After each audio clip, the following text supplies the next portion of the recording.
Tragedy on the tracks. A woman is dead after a passing train crushed her car. Good evening. I'm Jim Dunaway. And I'm Lee Garner. It happened in Bessemer this afternoon at the intersection of Carolina Avenue and State Highway 150. That's where we find WIAT 42 News reporter Jamie Ostroff, who spoke with police and witnesses about the driver's deadly decision.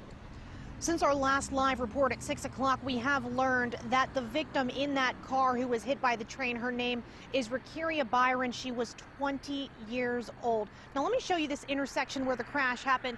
It's 10 o'clock right now. You can see that there's still a fair amount of traffic, and that's not even during peak times when cars are rushing through here, a train every few minutes. Many of those drivers in a rush, so police in Bessemer say this isn't the first accident of this kind that they've seen.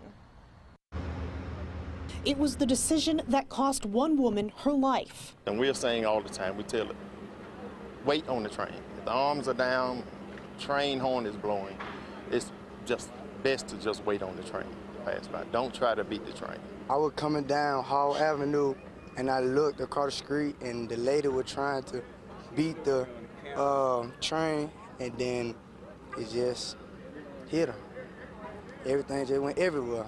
According to witnesses, she came around 4 more cars that was waiting on the train, and that's when the collision occurred. The car mangled almost beyond recognition after a New York-bound passenger train pushed it 4 blocks north of this crossing. We went there to bring you live reports after the crash was cleaned up. We are live in Bessemer. And we saw several vehicles doing the exact same thing, trying to beat the train in a hasty effort to shave minutes from a commute. No, it's not worth the life. A spokeswoman for Amtrak says there were 67 passengers on that train and none of them were hurt.